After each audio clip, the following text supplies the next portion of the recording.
Te damos la bienvenida a un episodio más del podcast de la Biblia a la Vida. Nosotras siempre contentas de estar por aquí. Y hoy de manera especial, Charvela, creo que estamos más contentas todavía. Así porque es. Cuando este set está así como más lleno, que tenemos invitados, como que es agradable para nosotras, nos sentimos bien, nos sentimos contentas. Y en el día de hoy pues tenemos un invitado muy especial aquí con nosotras. Así es. El pastor Otto no solamente es el pastor de una congregación a la que amamos, sino que el pastor Otto, siempre que lo vemos interactuar con nuestros esposos que son pastores, se muestra amigo, cercano, y damos muchas gracias, pastor, por su vida, por su ministerio, por sus predicaciones, por todo. Así que para nosotras es un privilegio Sí. que usted venga aquí, que saque de su tiempo, Que sabemos que es corto, pero muy agradecidos. Bueno, muchas gracias a ustedes por la invitación. Para mí es un privilegio compartir, Dios lo sabe. Y aquí estamos para responder las preguntas que me hagan, y las que no me hagan, no me la voy a inventar la respuesta. Y le digo, invíteme a otro programa para después que yo investigue, entonces se la respondo. Pero muchas gracias por la invitación, muy agradecido. No, de verdad que muchas gracias a usted por estar aquí. Y antes de entrar como ya en el tema, quisiéramos como que usted pueda tener la oportunidad de contarnos un poquito sobre usted, sobre su familia, sobre su iglesia. Y una cosa más, algún dato curioso sobre el pastor Otto. Esa está muy abierta y a ver qué se le ocurre a usted ahí. Bueno, mi nombre no es Otto Sánchez, ese es mi nombre comercial. Artístico. Yo tengo dos nombres y dos apellidos. En mi época, cuando nacíamos, le ponían varios nombres, hasta 3, 4 nombres claro, a los hijos. Entonces, pero mi nombre es Otto, el que todo el mundo me conoce. Pero yo me llamo Rolando Toniel Sánchez Pérez. Entonces, eso es un nombre demasiado largo. A mí en mi casa me comenzaron a llamar así me conoce todo el mundo. Yo soy publicista de profesión, eso fue lo primero que yo estudié. No sabía. Y estaba muy ligado al arte, el mundo de los artistas y todas esas cosas. Hacía publicidad para ellos y muchas cosas más relacionadas con eso. Entonces, después el Señor me llamó al ministerio a los 24 años. Comencé el ministerio estando soltero, algo que yo no les recomiendo a nadie. Puede comenzar, pero... pero ¿y por qué no? Yo tengo la curiosidad. ¿Por qué? Es que uno ministra familias y a menos que una persona no tenga el don, que eso puede ser de quedarte soltero y que debe estar claramente definido, que ha sido llamado por eso y confirmado por hombres de Dios. No es recomendable porque hay casos que no solamente es el conocimiento, sino también la experiencia. La Biblia dice del escriba Esdras, en el capítulo 7 del libro de Esdras, que él era entendido y era experto. Entendido porque se entrenó para eso y experto porque tenía la experiencia.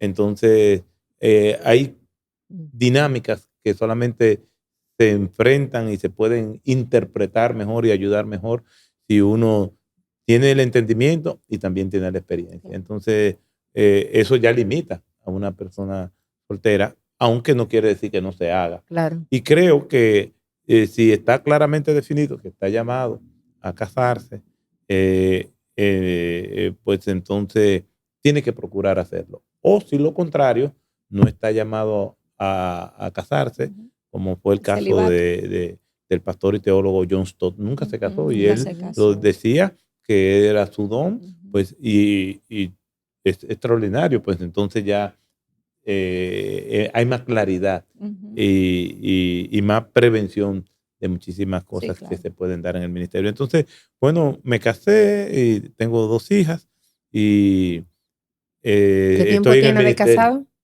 Tengo 24 años. No, 23. Ay, mi madre. Edítenlo. Lo bueno es que usted la ama tanto que siente que eso es la vida entera, que se pone ya de más años. Exactamente. Puede tomarse por ese lado. Claro. Déjalo así. Parecerían más años. Parecerían más. Entonces, 2 hijas y Y ahí estamos sirviendo al Señor por 33 años Qué bendición. en la iglesia donde me inicié como pastor. Y ahí está. Qué bueno. Y gloria a Dios por un camino de fidelidad. Amén. Amén. El Señor Ya ahí le ha guardado. mi obsesión es terminar bien. Amén. Terminar bien, porque bueno, la realidad, la historia nos enseña que no siempre se termina bien. Sí. Y eso es muy triste, porque ya después que tú tienes toda una vida, la gente no te recuerda por los aportes. Por lo bueno que sino hiciste, lo último. sino por lo... Exactamente. Igual que David. ¿no? Cuando pensamos en él, nada más pensamos en Betsabé. Caramba. Y entonces, cuando nos viene a la mente Tomás, Tomás el incrédulo, pero Tomás, Jesús, en una conversación con Tomás, Tomás provocó una de las más grandes declaraciones de Cristo. Muéstranos el camino, ¿cómo pues podemos saber el camino? Y Jesús le respondió, y yo soy el camino y la verdad y la vida. Fue una pregunta clave, muy sabia. Y entonces era un hombre sabio y era un hombre valiente. Dijo, vayamos a Jerusalén y muramos también con él. O sea, estaba dispuesto también a eso. Pero nadie recuerda esas dos virtudes de Tomás, sabio y valiente, sino también que lamentablemente lo recuerdan como el incrédulo. El incrédulo, así es. Sí. Qué pena. Porque eso lo hizo al final de su vida. Bueno, oramos por eso, para amén. Que el Señor nos mantenga fieles hasta el final. Todos los que estamos en el ministerio. Amén. Así es. Es una oración. Y bueno, ya para entonces entrar en el tema que vamos a estar compartiendo y desarrollando en el día de hoy, vamos a hablar, le quisimos poner este título, Fe sin fuego. Fe sin fuego. Fe sin fuego. Porque muchas veces, como creyentes, nosotros a veces entendemos que todo el tiempo necesitamos sentir ese fuego por dentro para poder vivir en fe. Y justamente queremos... Bueno, hay algunos que lo sienten, ¿verdad? Pero justamente queremos compartir y conversar con usted sobre este tema que es tan importante para nosotros como creyentes. Y queremos hacerle una pregunta, bueno, para comenzar, porque le vamos a hacer varias preguntas aquí. Sí. ¿Por qué nosotros y a qué nos referimos cuando hablamos de una vida de fe en el creyente? ¿Y por qué esto es importante? Bueno, yo creo, poniéndole una enmienda a la pregunta que es muy correcta, creo que todos tenemos fe, los cristianos y los no cristianos, porque todos somos adoradores de algo. Y para tú adorar algo, tú necesitas fe. Hay personas que, como nosotros, los que hemos nacido de nuevo, tenemos nuestra fe puesta en el Señor Jesucristo, puestos los ojos en Jesús, el autor y consumador de la fe, como dice Hebreos capítulo 12. Pero hay gente que tiene su fe en la ciencia. Y aunque hay cosas que no se han demostrado, ellos creen fervientemente eso. Y si partimos de la definición bíblica de Hebreos 11:1, es pues la fe, la certeza de lo que se espera, la convicción de lo que no se ve. Entonces la fe ve lo que no se ve. Entonces hay muchas personas que creen que hay extraterrestres, aunque nunca han visto uno. Que creen en que nosotros venimos por evolución, aunque nunca hemos encontrado a un humano en esa transición. ¿Me explico? Claro. Yo nunca he hablado con una persona mitad chimpancé y mitad humano y me asusta y dice, no, espérate, no me juzgues. Estoy en proceso. Yo estoy en proceso, yo estoy en la transición. Pero la gente cree eso. Y la gente en ese mundo animista de los espíritus, y la gente cree eso. La gente cree que puede hablar con un muerto. La gente cree que puede adivinar los pensamientos de los otros. Y hay gente que sí está medium, que consulta horóscopos. Entonces, todo el mundo tiene fe. Ahora, ya el tema entonces, si todo el mundo tiene fe, no es si tenemos o no, sino en qué está basada nuestra fe. Para nosotros está basada en el Dios de la Biblia, que se revela por medio de la creación y por medio de su palabra. Y por medio de la creación, como dice el apóstol Pablo a los romanos, es suficiente. Tu eterno poder y divinidad se hacen claramente posibles por medio de lo creado, de modo que no tienen excusa. Es decir, yo veo la creación y digo, wow, tiene que haber algo. Algo Tiene más que grande. haber, tiene que inquietarme, y Dios da a conocer su majestad, su grandeza, su poder por medio de la creación, pero su carácter y propósito por medio de la palabra. O sea que todos tenemos fe y todos somos adoradores de sí mismos. Y la Biblia específicamente nos dice de dónde y cómo proviene esa fe, que es por el oír la palabra de Dios. Así pues que la fe es por el oír y el oír por la palabra de Dios. Así es. Dicen que se requiere, no recuerdo la frase correcta, pero se requiere más fe para creer en la evolución que en la creación. Sí, yo he escuchado Había escuchado frase, eso porque hay más evidencia de nuestra fe que lo que hay de la misma evolución. Pastor, hay un versículo en la Biblia que donde hay un personaje que habla con Jesús y le dice, yo creo, pero ayuda a mi incredulidad. Fue una confesión de, bueno, no tengo quizá la fe suficiente para creer. ¿Por qué se nos hace a nosotros, si me pongo en los zapatos de ese hombre, actuar conforme a la fe en Jesús? ¿Por qué para un creyente es difícil? Oye, pero tú sabes la verdad. ¿Por qué tú no actúas conforme a esa verdad? Bueno, como dice la Escritura, y la citábamos, la fe viene por el oír y el oír por la palabra de Dios. Ese fue el problema con Tomás, que hablábamos hace un rato. ¿Por qué? Porque todo lo que es nuestro sistema de valores y creencias es a partir de lo que dice la palabra de Dios. La lucha cósmica entre el bien y el mal realmente al final es una lucha por la verdad y por la mentira. La verdad de lo que Dios ha dicho y la mentira de lo que dice el diablo. La evidencia que encontramos en Génesis 2, Dios le da las instrucciones a Adán antes de que Eva fuera creada y le dice cómo iban a ser las normativas del Edén para relacionarse con él y entre ellos. Capítulo 2. En el capítulo 3 aparece la serpiente, que es Satanás. Y lo primero que dice es con que Dios ha dicho. Y lo que la serpiente dijo no fue lo que Dios dijo. Ella dice, no pueden comer de ningún árbol. Y eso no fue lo que Dios dijo. Dios dijo lo contrario. Pueden comer de todo, excepto menos uno. eso. Entonces, es una lucha por la verdad. Jesús, cuando estaba siendo interrogado por Pilato, en Juan capítulo 18, por ahí, por el versículo 37, le dice, yo he venido para dar testimonio de la verdad. Y Jesús ya anteriormente había dicho, yo soy el camino y la verdad. Y conoceréis la verdad y la verdad os hará libre. Si el Hijo os libertare, seréis verdaderamente libres. O sea, se trata de mentira y de verdad. Y yo voy a tener mucha fe si yo creo que lo que dice la Biblia es verdad. Mi relación con Dios va a profundizar si yo creo que lo que dice la Biblia es verdad. ¿Por qué? Juan 17 es 17. Juan 17, 17. Santifícalos en tu verdad. Tu palabra es verdad. Entonces, nuestra fe comienza a erosionarse en el momento que nosotros dejamos de conectarnos con el Señor por medio de su palabra, la oración. Entonces, yo veo cómo Dios actúa y su Espíritu Santo va reforzando mi fe mediante mi fidelidad a la lectura y la confianza de la guianza del Señor.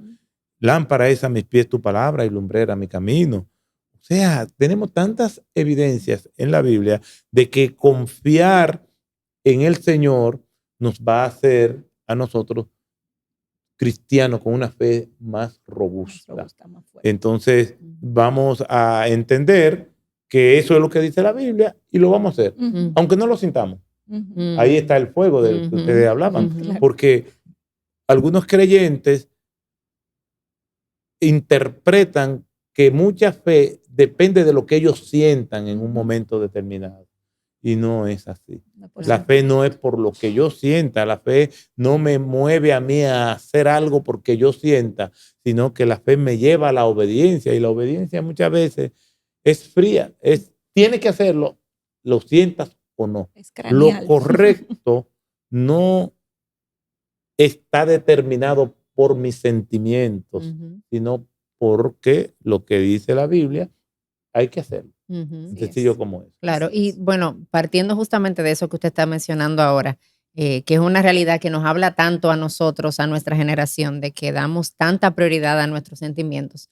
Yo he escuchado a algunos decir, y quizás uno mismo en ocasiones los ha pensado, que bueno, es verdad que yo tengo que actuar por fe, pero quizás yo estoy siendo muy hipócrita si yo hago algo que yo no siento. Si yo voy a un lugar que yo tengo que ir, pero yo no quiero estar ahí. Si yo voy a perdonar a X persona, pero yo no siento que la quiero perdonar, entonces siento que estoy actuando como en hipocresía. Y a veces la gente se siente como en esa disyuntiva entre el llamado de la fe y que entonces siento que estoy siendo un hipócrita.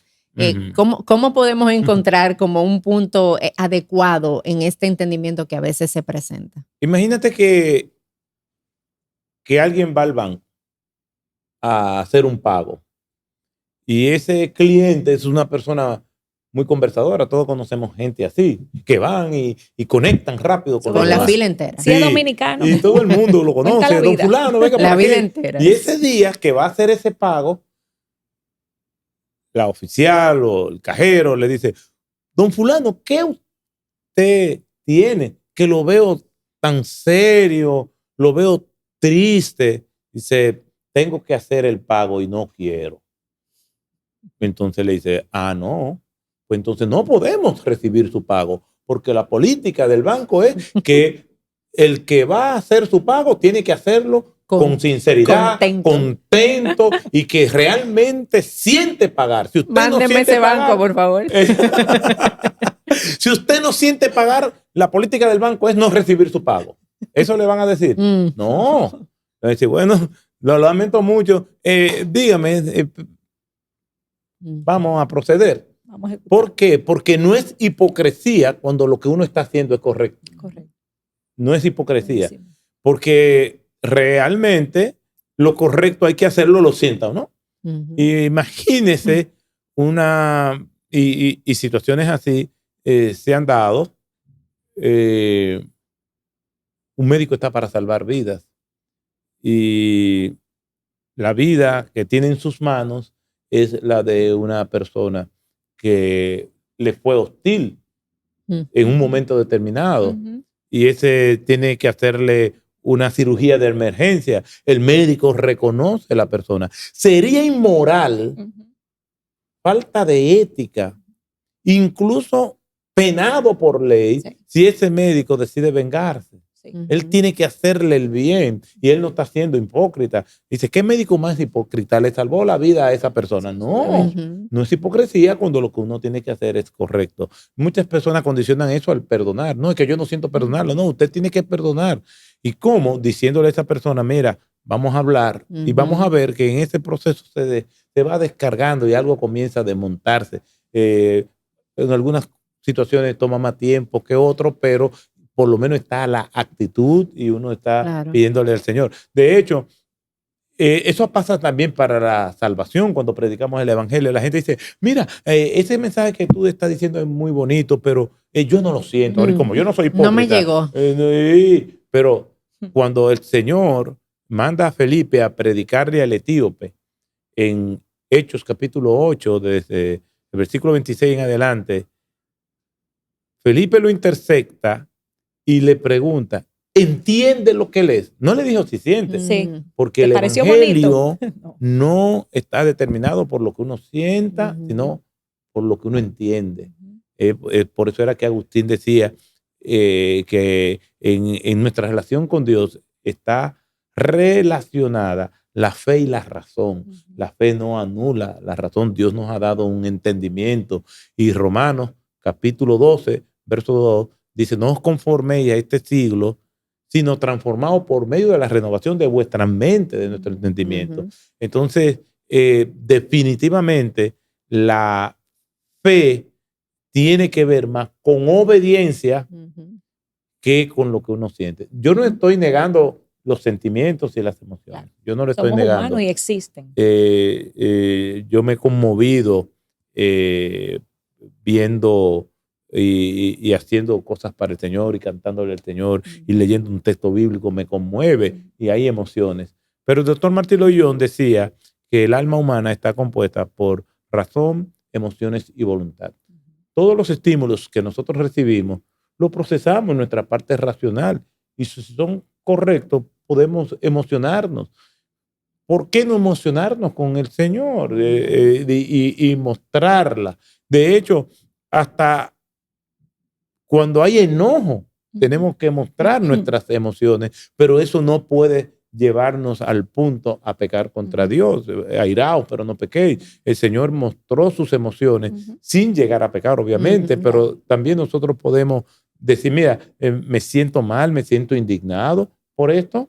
Aún esa indignación controlada por el Espíritu Santo, pero eso son emociones. Claro. ¿Por qué? Porque son estímulos que recibimos y al recibirlos reaccionamos a ellos. Lo que sí tenemos que tener cuidado de que las emociones no se arraiguen en sentimientos, porque ya no es una relación, sino un proceso de deterioro de esa reacción que yo tuve a ese estímulo. Y ya ahí no tenemos permiso de Dios. Por eso nos dice la Biblia que no se ponga el sol sobre vuestro enojo. Reacciona, moléstate, pero no es que yo venga a irarme y pecar, porque en la ira del hombre no obra la justicia de Dios, pero sí puedo expresar mis emociones.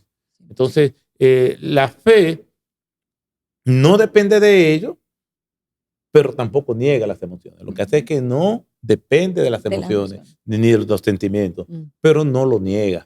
Y nosotros podemos expresarnos. Los salmos están llenos de esa carga de emociones extraordinarios. Sentir honesto ahí. Sí, claro. Sí, totalmente. Clarísimo, pastor. Gracias por esa aclaración. Yo creo que muchas ahora van a comenzar a usar más la razón que la emoción. Pero sí hay algo que yo sé que como usted como pastor ha presenciado en su rebaño. Muchas personas quizás se le acercan y le dicen, yo me siento seca espiritualmente. ¿Se corresponde esa sequía a algún pecado no confesado?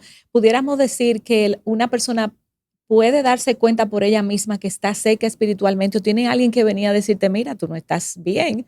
¿Qué ha podido observar usted en su... Bueno, no solamente en mi rebaño, sino en otros rebaños. Sí, yo me imagino. Sí. Y en mí mismo. Claro. El Salmo 32. El salmista había pecado, que es David, y él no había confesado su pecado. Y él dice, mientras callé, se envejecieron mis huesos. Y me gusta mucho en ese salmo la traducción Reina Valera del 60, porque aporta una carga dramática que yo valoro mucho. Mientras callé, se envejecieron mis huesos. En mi gemir todo el día, porque de día y de noche se agravó sobre mí tu mano.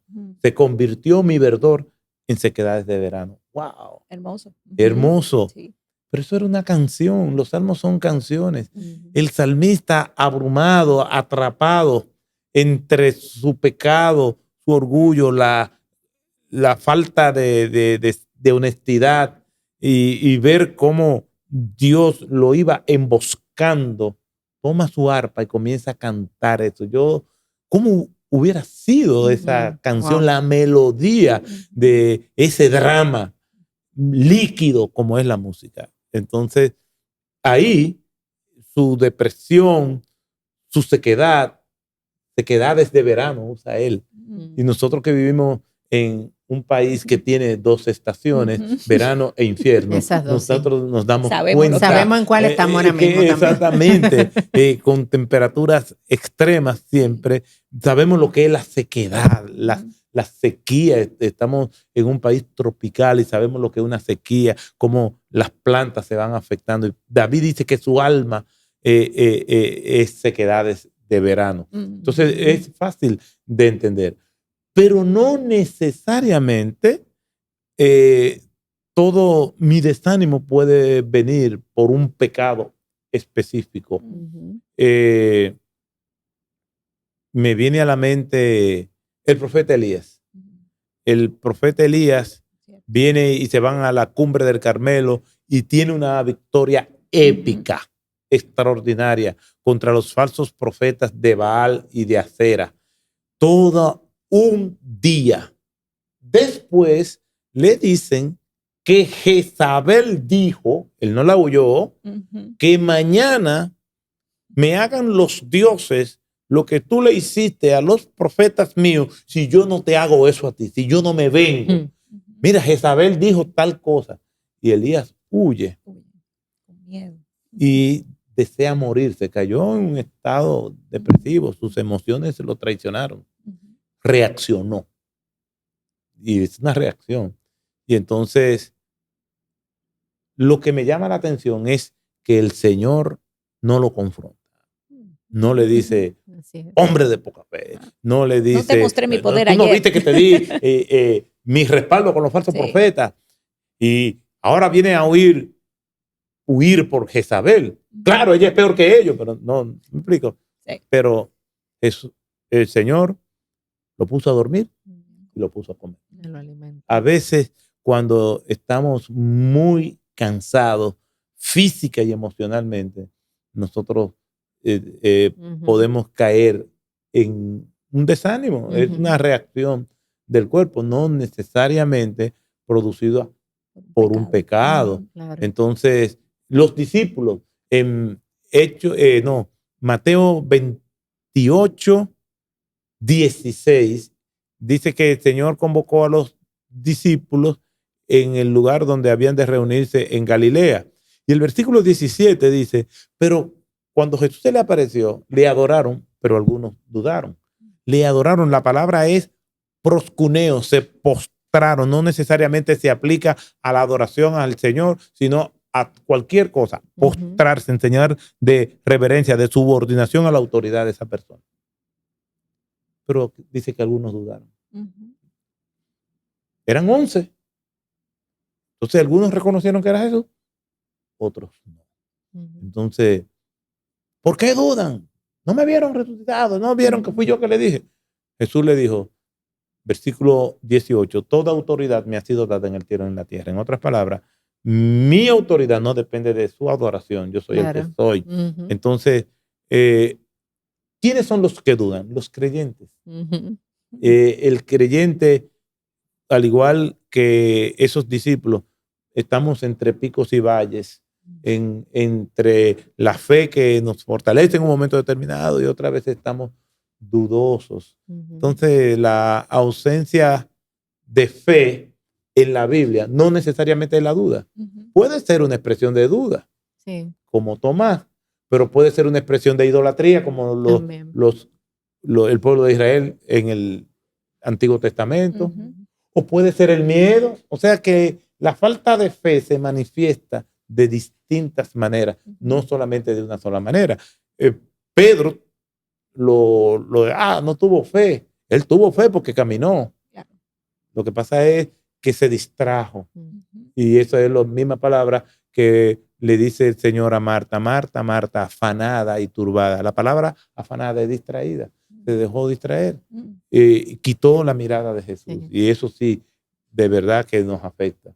Y nos puede llevar a deprimirnos y sentirnos secos. Claro. Y pensando entonces en la respuesta del Señor en medio de nuestras dudas o en medio de nuestra falta de fe, yo quiero leer un pasaje de Isaías 42:3 que dice, no quebrará la caña cascada ni apagará el pábilo mortecino, con fidelidad traerá justicia. Entonces, pensando en ese versículo, ¿de qué manera cree que este pasaje o quizás algún otro nos anima en esos momentos donde nuestros sentimientos no están en fuego, como hemos llamado este episodio, donde no están ni siquiera presentes, pero tenemos un llamado de responder en fe?